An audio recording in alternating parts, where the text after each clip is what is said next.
Hello, welcome back to More Fun Fixing It. I'm at the start of a Commodore 64 journey. I've got a number of Commodore 64s over here. I forget how many. I think there's 5. There's one bread bin, sorry, one C64C and a number of bread bins. I'll get them out in a minute. But I've also behind all of this lot, I've got a box of Commodore 64 silver label bread bins, 4 of those. And another Commodore 64 bread bin silver label. This one, which is the super low serial number 0882, made in West Germany, silver label, that is in marvellous condition. I've got the LED lead still sticking out the side of it here, but that's okay, that'll be all right. And this one is waiting for repair. This is one I've shown on my channel before, where I asked for opinions on what other people thought would be the problem and how they would fix it. So after I fixed all of the regular run-of-the-mill ordinary C64s, I'm going to then fix the 4 other silver labels, which are not super low serial number C64 silver labels, but they are still silver labels. So I'm going to work my way up to those, and eventually I'm going to finish on this one. And by the time I get to this one, I'm hoping I'll be good enough to fix it. So to start with on the bench, I've got my test bench, and everything I need to be socketed in here is socketed. I've got one of the RAM chips is socketed.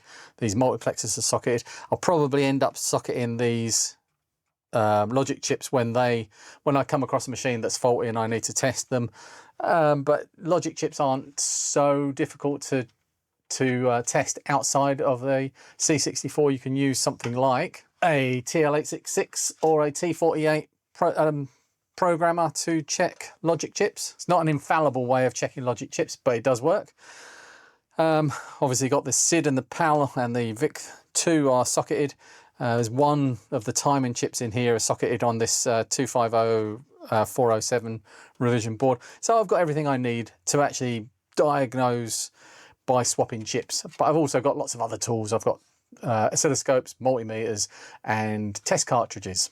So this one is working. You can see that the display is showing a normal C64 screen. So let's turn this one off. I'm just verifying that this one is working before I start, which is always a very good idea.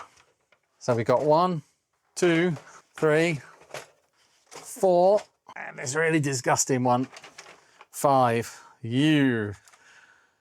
This is the one that's full of dead spiders. Should we do this one first? I quite like the look of this one. Yeah, we'll start with this one.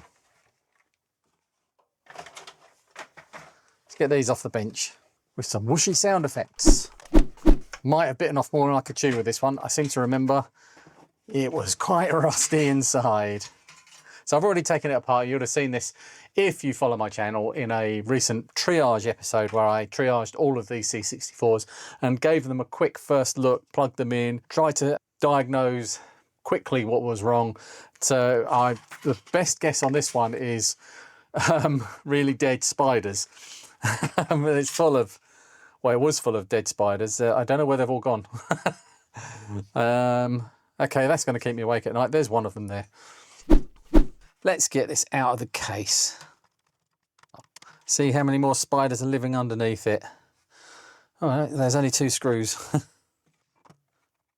There's not too bad, actually. There's a few bits down here.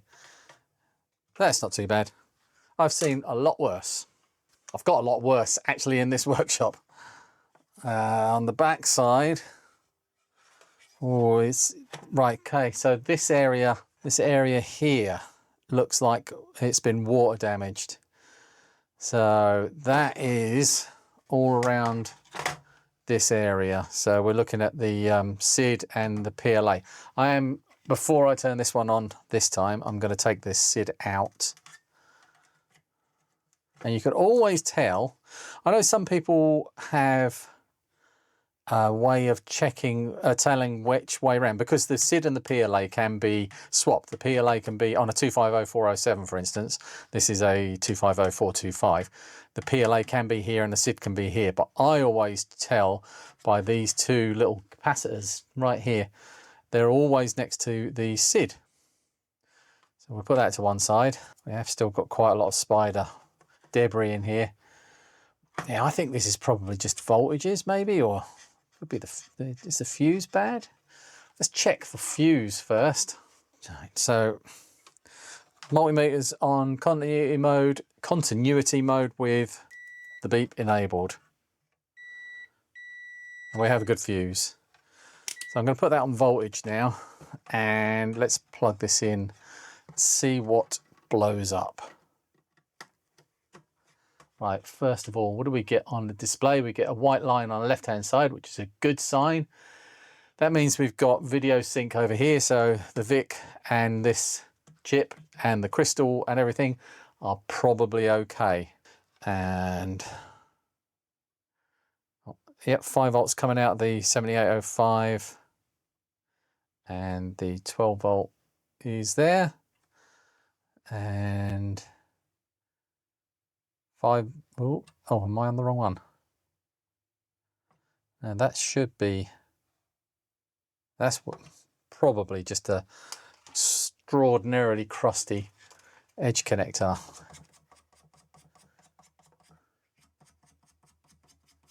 Just give those a quick. Right, 4.8 volts there, and AC 10 volts there. So 4.8 is quite low, so I reckon something is shorted here. That white line on the capture is getting very bright. Okay, so the next stage is, I would normally put in a test cartridge. In fact, I'm going to do that. It's normal for me, so let's do it. I think we're going to go for Des Test Max first. Oh, this is the one we get absolutely nothing from, isn't it? So I'm going to just cycle through all of the diagnostic tests. I think I'm on dead test now. Still not doing anything. Normal diagnostics won't do anything. Right, so scope. Let's look for clock first, which pin 1 is the clock in on the CPU. That's a good clock. And the clock out of the CPU is here. That's good.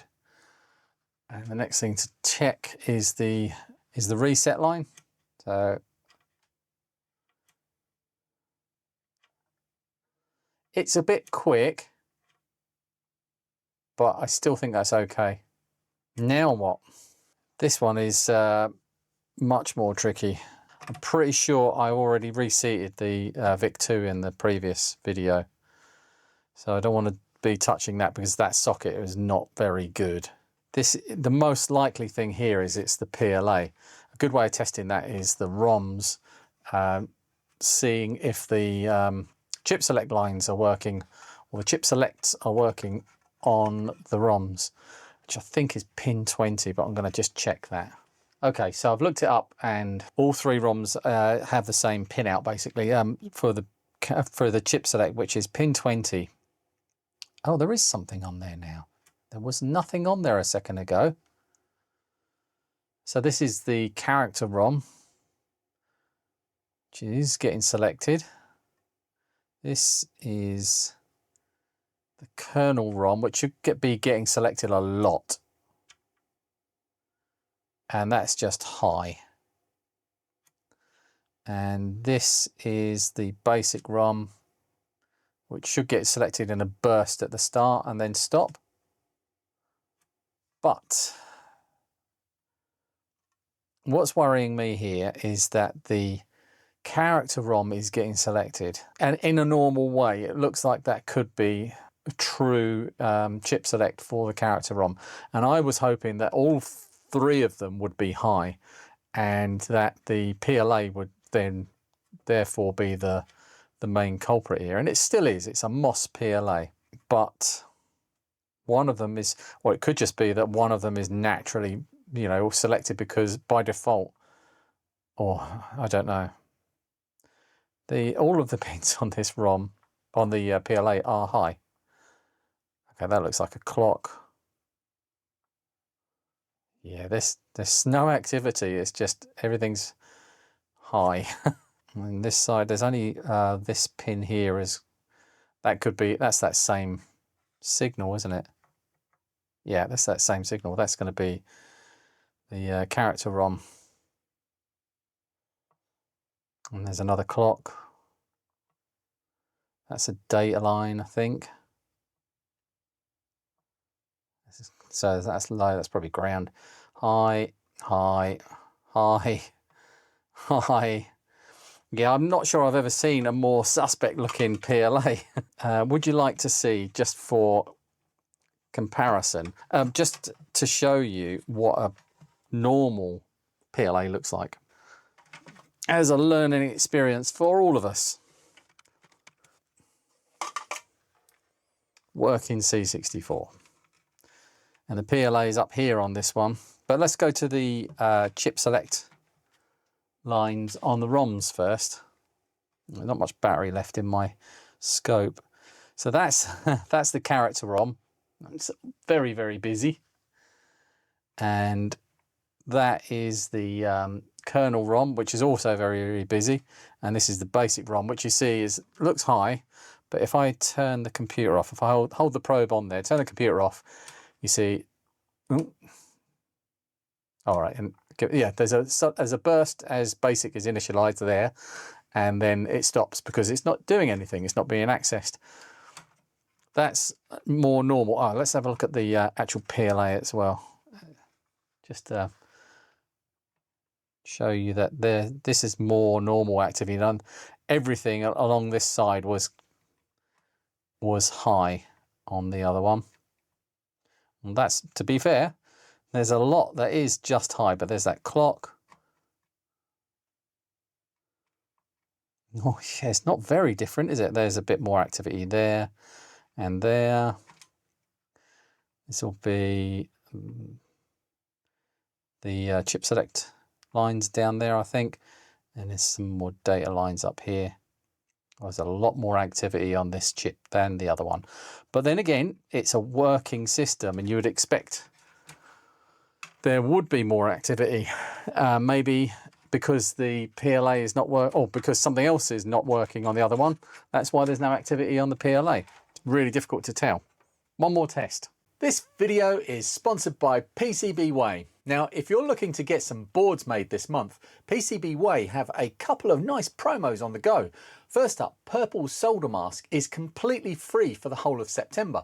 So if you fancy a striking new look for your boards, now's the time to try it out. They're also running a big discount on 3D printing in TPU using FDM.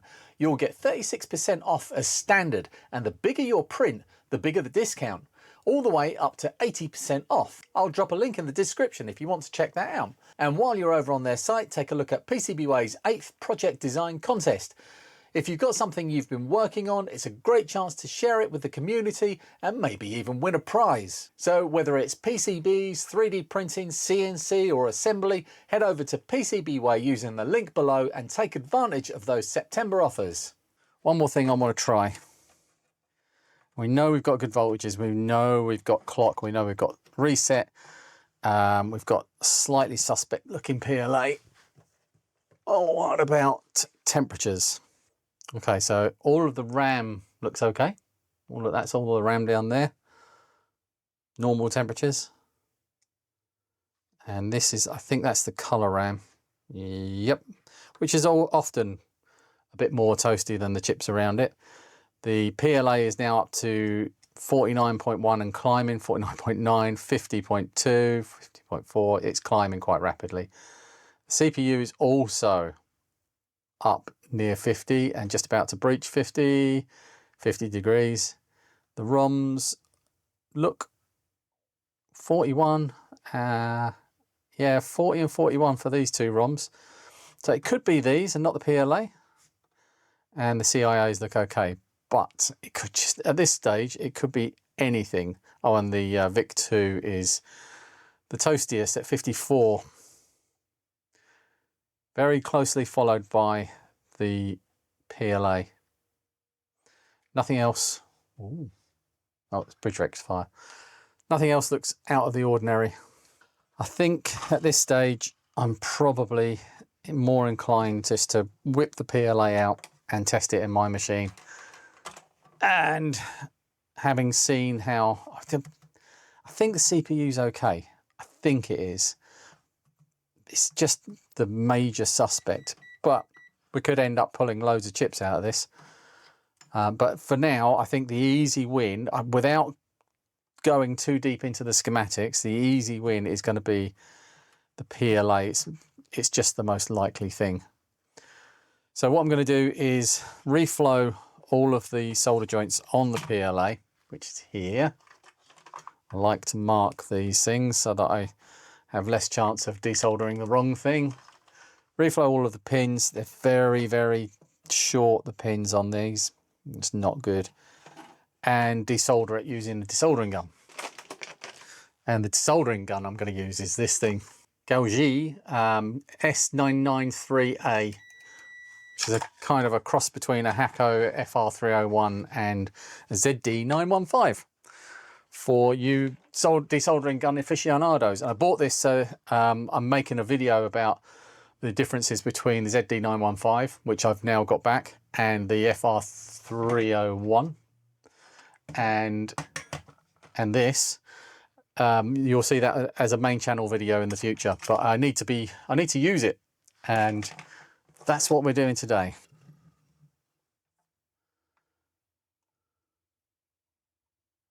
Oh,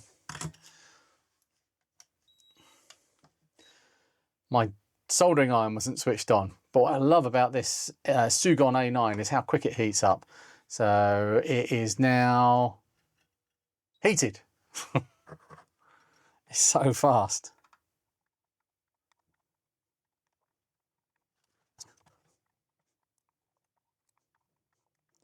Okay, I'm just noticing that all of these pins are bent over outwards, so I'm straightening them, trying to get them more into the middle of each hole so that it's easier to get the nozzle on there without damaging anything. Just straighten these ones up as well. Wonderful. This is an angry little tool, this one. It's rah, rah, rah. It's like a little terrier.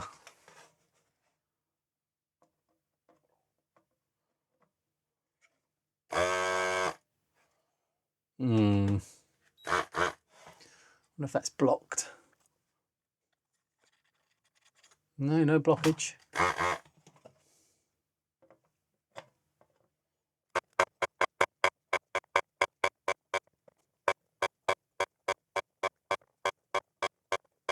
All right, a couple of them didn't desolder very well, but most of them seem to have cleared really well. I think I was just a bit too quick on these two, and they just needed a bit more melting. Okay, that worked reasonably well. Let's see how there's quite a lot of solder still left on the top, so I'm going to have to heat this from the top to free it up. It's not a pass. Not a pass.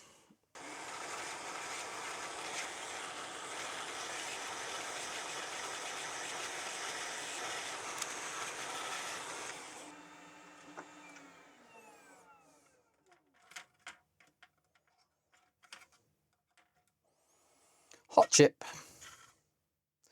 Leave it on there to cool down.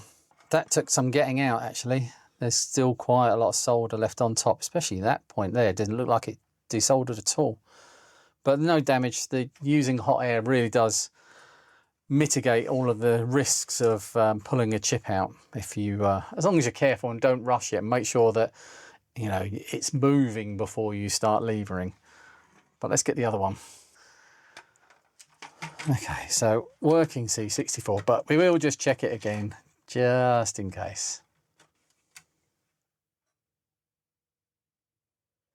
Okay, PLA is up here on this one, as we've already discussed. Still going to be hot. Let's just give the legs a flatten out so they don't ruin my socket.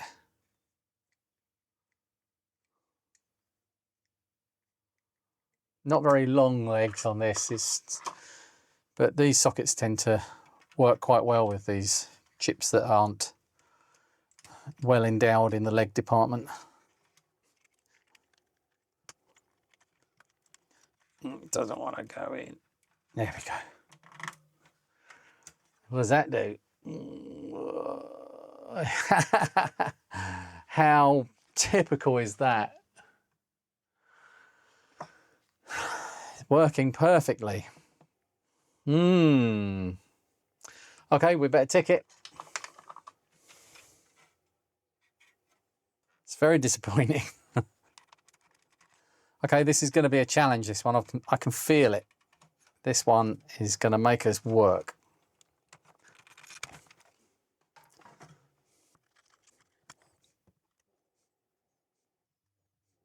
Cleaned up very nicely.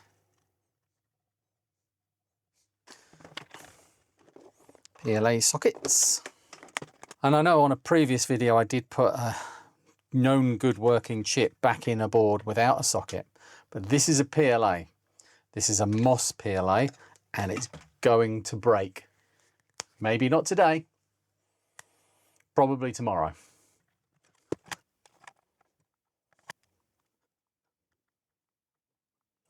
Right, before we go any further, let's look in this area. What's here where this corrosion is? Oh, it's the PLA and the SID. It's also a little bit the CPU. So maybe I should give this a really good inspection before we go any further. Yeah, looking closer, there's some corrosion on some of these ROM legs in here. There's quite a lot of corrosion on the CIA legs as well, so any of these could have failed. Some of the RAM is corroded as well. Another possibility. Nothing's rotted though. Nothing looks bad. There is something nasty looking up here on the CIA. Yeah, that doesn't look very good there. Can you see that?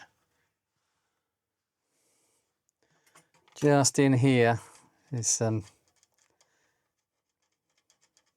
more serious corrosion going on there. Clean some of this corrosion off. Not corrosion, staining. There's very little corrosion on this side.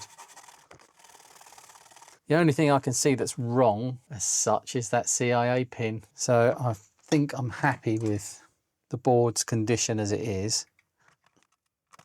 That's a good fit. Make sure that we are back where we were. And make sure there's still nothing on the diagnostics. Oi, that white line becoming suddenly brighter. That was weird. A lot of corrosion, could be the slot. A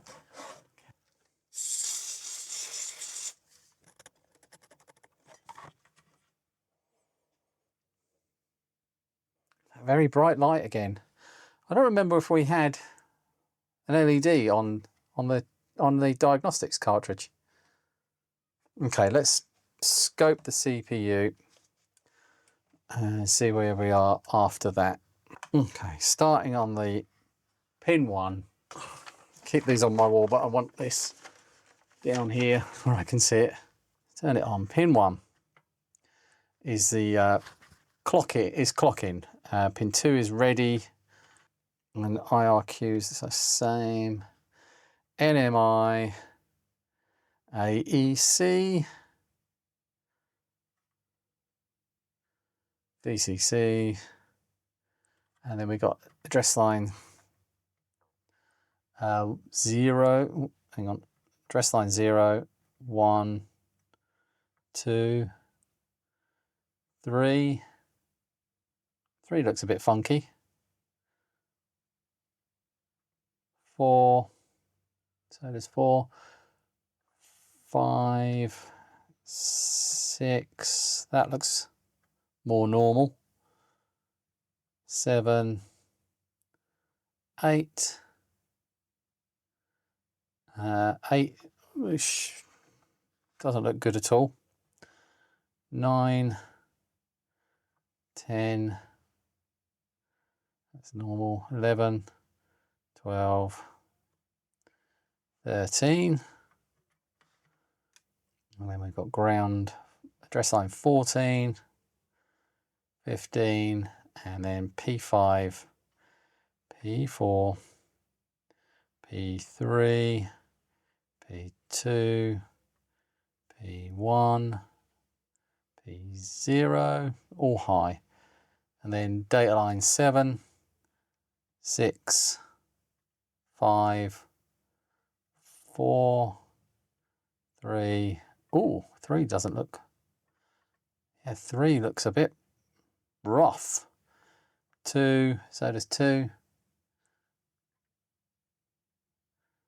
And 1, 0. Read write. You'd expect that to be jumping up and down. Clock out and then reset. I think I've found something. I had a scope around the DRAM, printed out a nice pinout for me to follow. And so we've got data in, which looks normal. The right line is just high. I'm not sure if that is normal, but we'll leave that for now. That's the row address strobe. That is address line 0, address line 2. They look normal. And address line 1, that looks normal. 5 volt is down here. On the other side, and this is a random chip, it's the same on all of them. Address line 7, that doesn't look right. That isn't right at all. And address line 5, address line 4, address line 3, and then above that is address line 6, which also doesn't look normal. So we've got 6 and 7. Address line 6 and 7 don't look normal. Just carry on up. That's the data out, and that's the column, address strobe, and then ground. So 6 and 7 don't look right. So looking at the schematics, we've got the RAM on the right here, and then we've got on the left of these the multiplexers, the 74 LS257s at U13 and U25. Address line 7 and 6 coming into U13, both of them are in the same chip, on pins 10 and 3. So we've got pin 10 is this, that's 8, 9, 10, yeah. Pin 10 is that one, and pin 3 is that one. Both of those look perfectly normal. They're good. But it comes out over here. You can see these address lines on the actual RAM itself. So pin 4 is where address line 6 comes out of the multiplexer. So pin 4 is where it goes bad on the output of this 257. And the other one was, that was 6 and 7 just above it is pin 9, which is this one at the bottom. And that also looks bad on its way out. So I think the problem we've got here is that multiplexer here. Let's turn this off, pop that out and give it a test. This is a Motorola part, so it's not even a MOS part. It's very unusual. Back to my Hacko for this one. We've got the same thing with the pins being bent over to the outside, so I'm just gonna give them all a nudge back into the center of where they're supposed to be. And the reason I'm trying the Hacko on this is that it's useful to compare how the desoldering station feels on the same board. If I just use that desoldering station on this board and then on the next board use the Hacko, it doesn't really tell me anything. I want to see how the Hacko performs in exactly the same set of circumstances.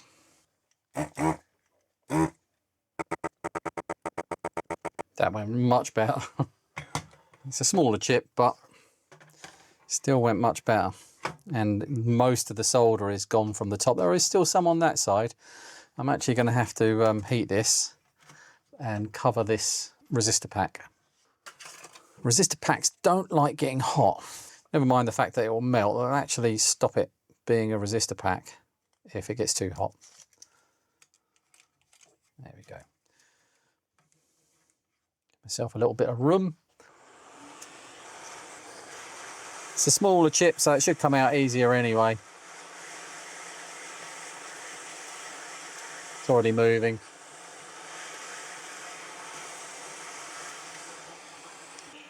definitely definitely score one for the Hacko there. All right, let's plug in a chip programmer. Get it the right way up. Put this hot chip in here. Right, and check. We can click on this symbol here and type in 74257 and test. Ah, damn it.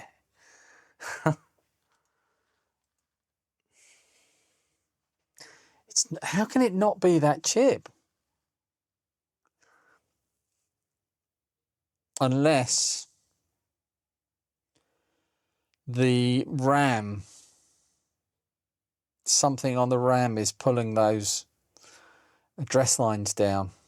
I am surprised. I really thought I was onto a winner then. Overconfident. Oh well. We keep going, and eventually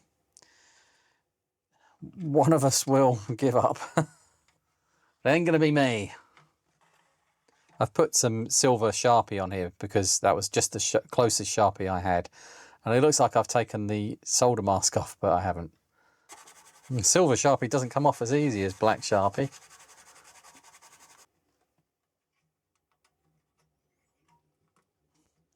And we continue.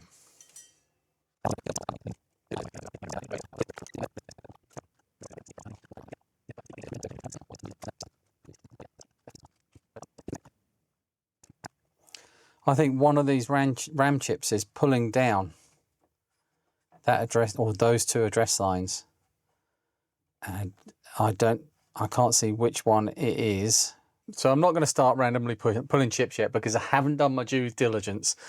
There's one thing that I haven't done on the other board. This is my test board, but I want to show you something. The one thing I haven't done is test the VIC-2 in another machine or rule out the VIC-2 in other ways.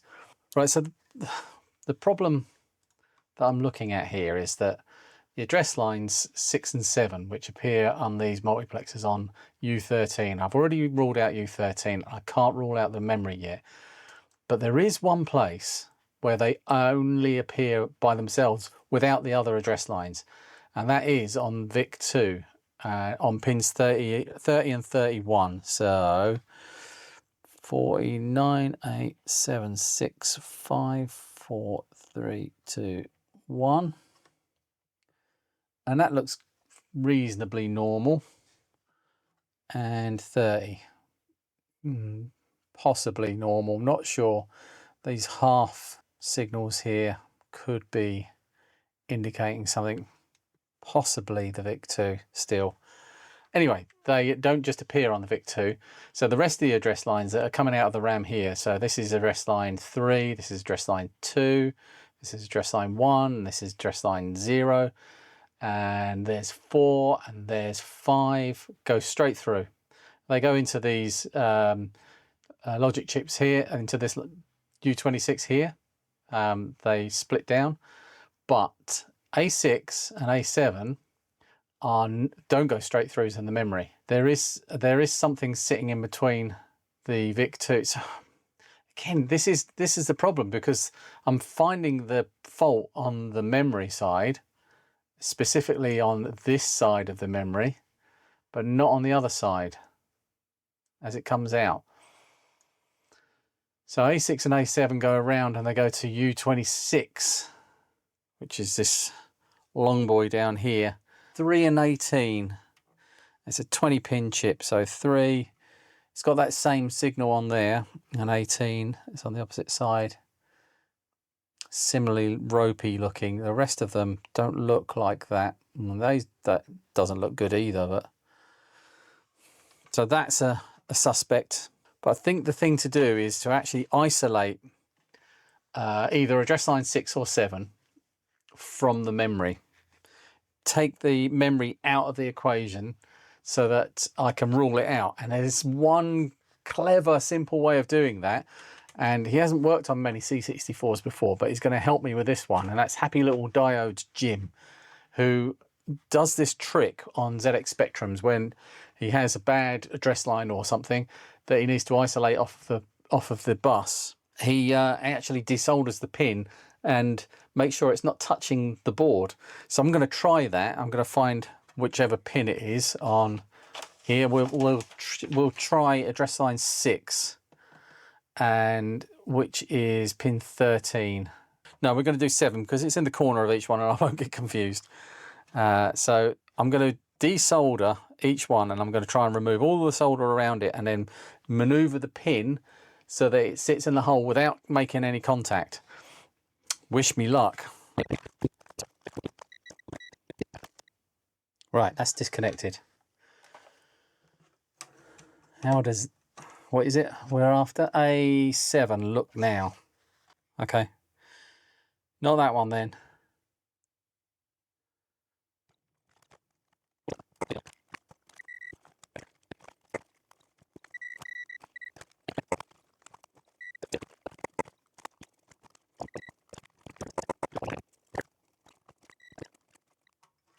Right, all of the A7 pins are now desoldered.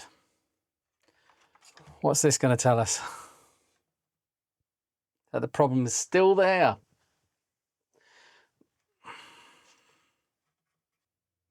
Okay, the one thing I haven't done that I said I was going to do is check this VIC2 in another machine. I'm wishing I'd done that earlier. I might even actually just desolder this socket because this socket is really bad.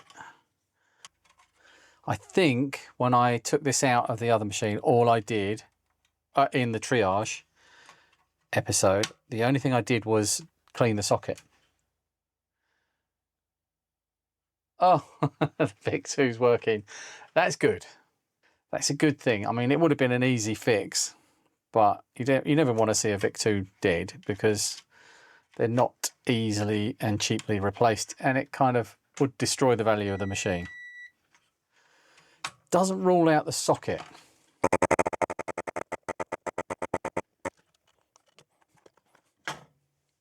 Socket.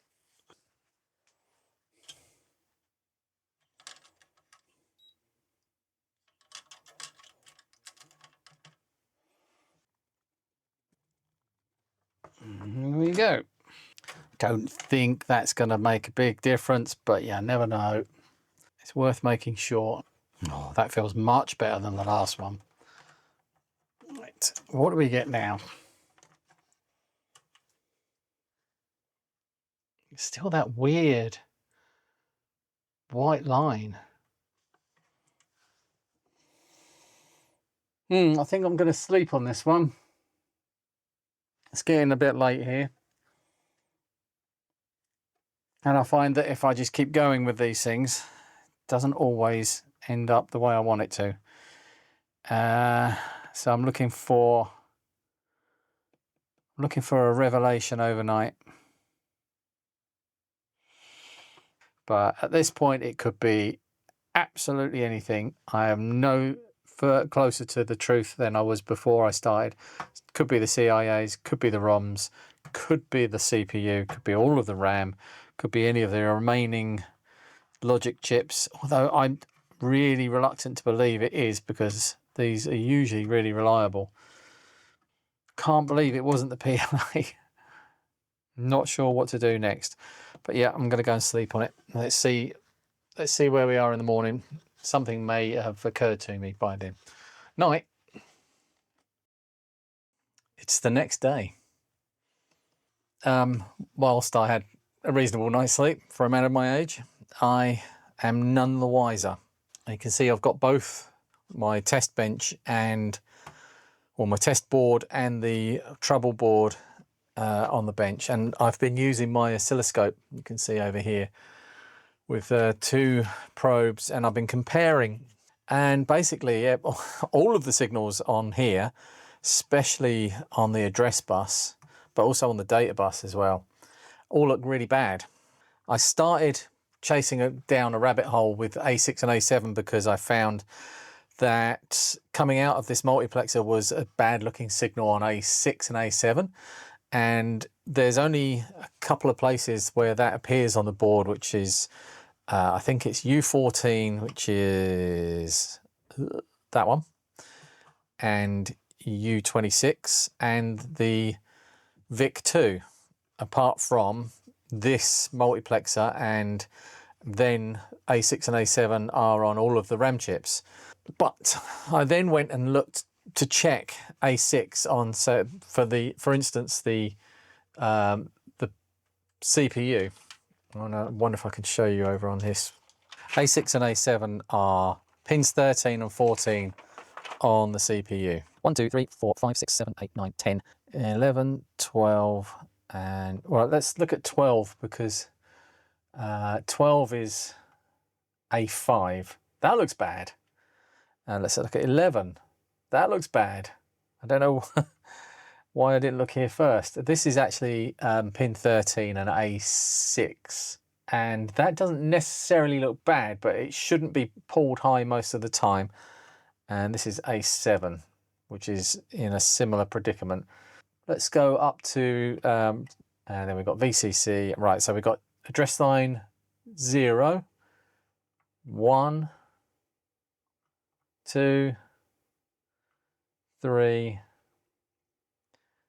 4, 5, 6, 7, which is wrong. It shouldn't be.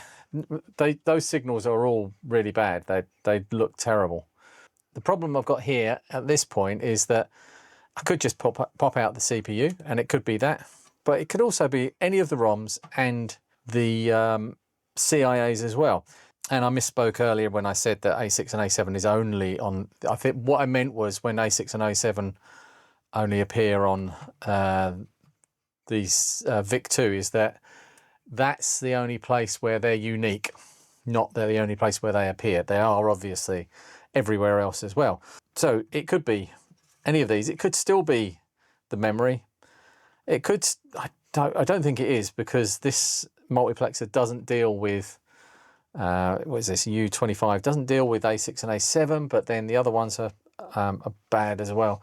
Something is crashing the address bus, is pulling addresses high and where they shouldn't be. And I don't know which chip it is. None of these are particularly hot. The CPU is a bit warmer than I would like. It's actually warm enough to, when I've been probing around and lent on it, it's actually been uncomfortably warm.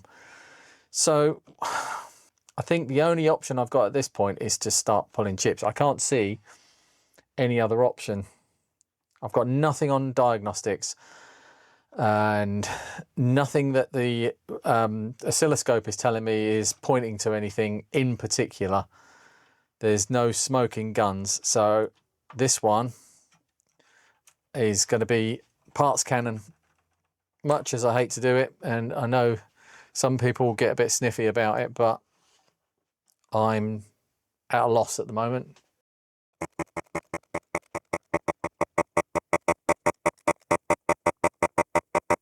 Hot chip. Hot. Hot. Very hot chip. Ah, it stayed black just for a little bit longer than I was expecting. CPU is good. Ah. Oh, it's gonna work. I don't think it's the memory. I think it's more likely a ROM. And with absolutely nothing running, could that be the kernel ROM? Let's put that to one side. I'm going to take a ROM out. I am literally scattergunning this.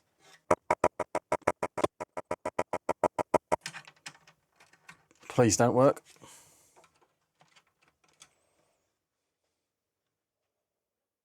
Oh.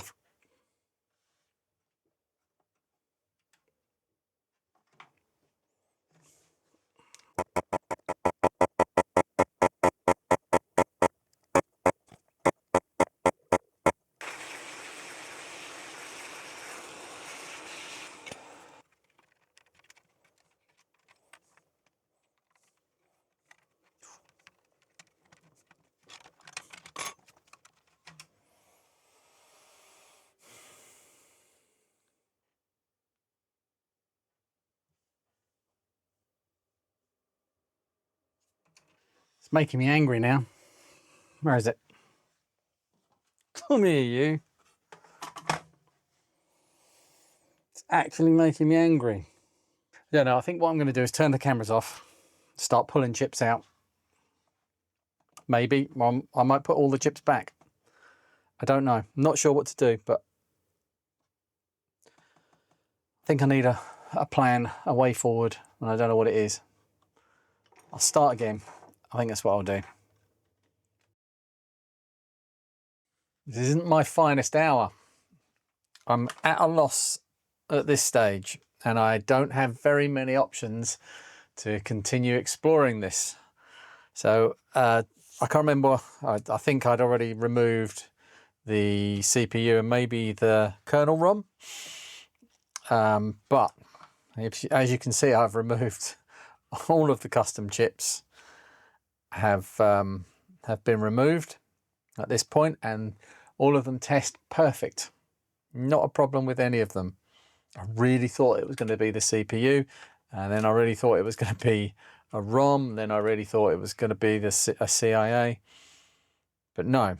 So the next thing I turned to was the memory, and I removed all of the memory, and they all test fine. I have actually just put them back in without sockets because this is Motorola memory. It's very reliable, and there's no need for me to socket this whole board. I also explored the reset circuit and the well, I'll tell you why I researched that first, and that is because the reset on this is a bit sudden. When you turn the computer on, the reset line goes high almost straight away. So it starts low and it goes high. There's meant to be a pause while everything gets power, and then the reset line goes high, which means that the machine is then running. When it's low, the machine is held in reset, and it immediately goes high. I kind of counted that out at the start because I was using this DesTest Max, and it's got a reset switch on it. And so holding the reset button down would normally, if you had a bad reset circuit, you would be able to get the machine to start. It made no difference. But I explored it anyway, and I checked the lines going in and out of the 556 timer chip over here. It's a 555, it's 255 timers in one chip, and half of it deals with the reset circuit and half of it deals with the NMI, the non-maskable interrupt, similar things. And there's nothing wrong with that at all. In fact, the reset, I need to show you this actually. It's quite interesting. Okay, I did print out these pieces of paper, and this one, yeah, this one's the NMI. Right, so there's U20, this 556 timer, and it's got a restore. So when you press the restore key on a C64 keyboard, that activates the NMI, the non-maskable interrupt, and it's kind of a reset that doesn't wipe the memory as far as I know. And that looks, I can't really test that without a keyboard, or I could, but I don't see any problem with that one. But it also goes through U8, this 7406 chip just above, and that's that half of the reset timer circuit. This is the other half. This is the internal reset, and the reset comes in. So 9 and 8 on the 7406.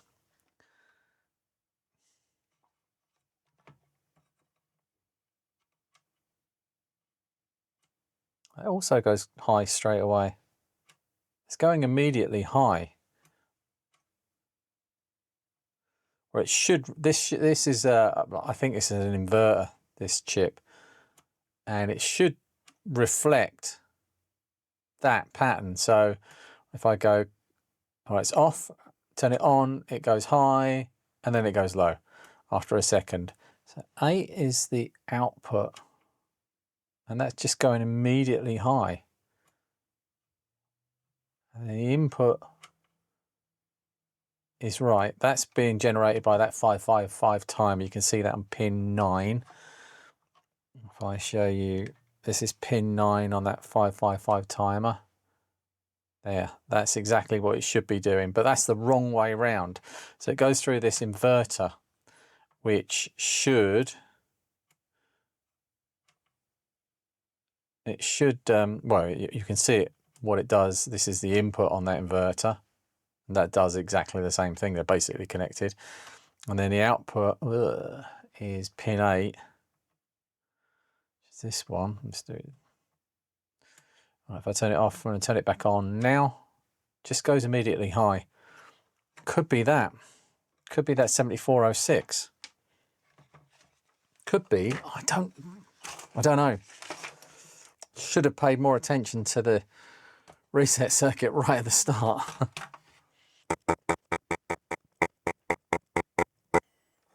Howdy.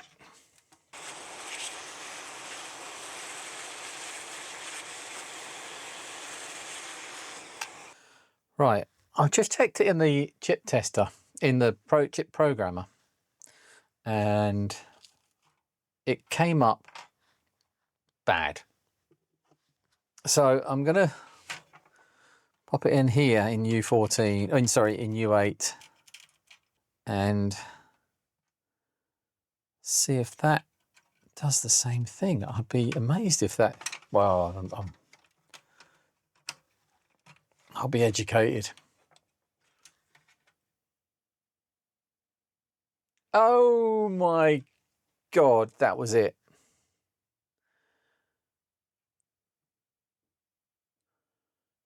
Just that? Surely not. That's it. Oh my God. The whole time, I just thought it was a bit of a weak reset rather than, because it wasn't holding it in reset, it was just immediately coming out of reset. Just make sure this machine is working. Yeah, it is. Oh, wow. Got a bunch of 7406s here. Okay, we're definitely putting a socket in this one, 14 pin. Oh, I'm such an idiot. Why didn't I check that? Staring me in the face all along. Right, let's put in a tested good one.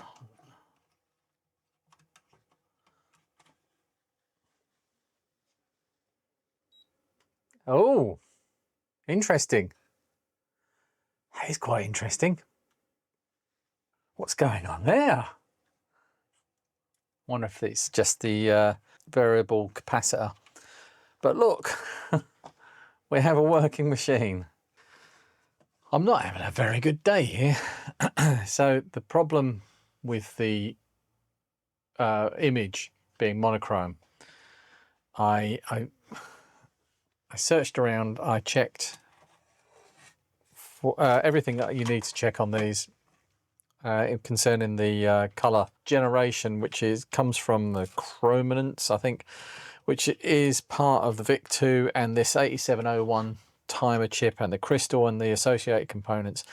And there's a clock going into the 8701, but there's no clock coming out of it for the chrominance. And so I thought, oh, bad 8701, and I found another one and plugged that in. That's not it. It's around here somewhere. Plugged it in, made no difference. So I then thought, oh, maybe the crystal's gone, and I've tested the crystal, and the crystal is fine. So really, when you think about it, especially how this has gone so far, there's only one variable here that we don't know about, and that's me. So let's have a look under the microscope. Can you see the problem? I'll get a multimeter and I'll test between, oh, I don't know, this point here and this point here. Oh, they seem to be shorted. There's a little bridge there. So this is the back of the VIC2 socket, and where I've desoldered this, I've just scraped off the solder mask off of this trace. A bit like these points here, which I don't normally worry about because these are tinned. It's not that important. They're not bare copper. They're not going to corrode. But I didn't solder it very carefully, so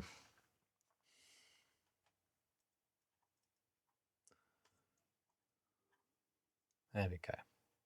Now, if I test between this point here and this point here, there is no short. But did it make a difference? Everything's on the board. Let's hit it. Hey. Okay, so now I can put the SID back in for a start. I can find it. It's really grotty. That'll do. It's probably broken anyway.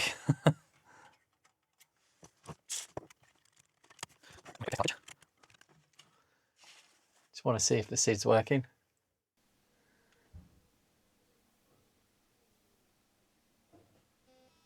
Ooh.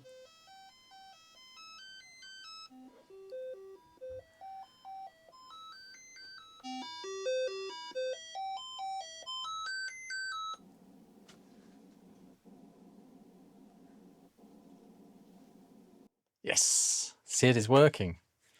So the only thing I need to do now is to actually check the with the test harness. So let's just unplug that for a second, get the test harness in here, then the keyboard, and then I can edit this video and put it out to my immortal shame. All right, full test.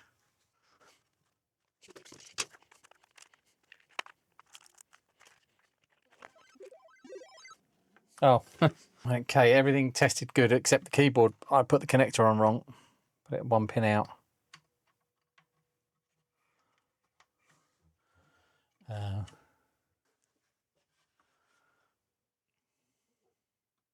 Keyboard okay. It's a nice machine now. Put the modulator back on. Modulator can. Right, that is a complete and fully working C64 that doesn't need anything else to it. And let's just quickly summarize. The VIC-2 is good. The CIAs are both good. All of the ROM chips are good. The CPU was good. The SID is good. The PLA is good. All of the RAM is good. That multiplexer is definitely good. I didn't test any of these logic chips, but they didn't need testing. That 7406, it was bad. That's the only thing. This chip here is the only thing that was wrong with this machine. I introduced another fault over here. It's a good version.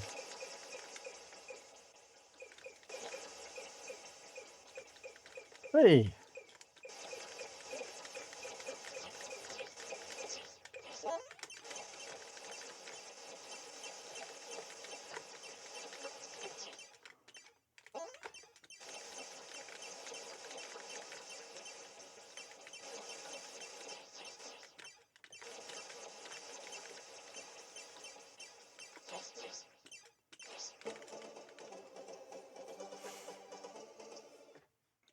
Oh, why did I lose my...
Yeah, blew me up. So enough of that. Works. Does need a good clean. Job for you, Paul. Okay, so this was mostly my own fault. I probably didn't need to take 3 days to fix this. If I'd just looked at that reset signal in the first diagnosis and understood what it meant. What fooled me was that the reset signal went high. I know it went high too quickly, but on something like the ZX Spectrum, that's not a problem. And that's what fooled me. I forgot. Lesson learned. Okay, so this one's done. Keyboard repaired. My mistakes repaired, and the 7406 chip to do with the reset circuit replaced, plus a few bonus sockets for the next owner, for when those custom chips do go wrong. Right, time to put this one away.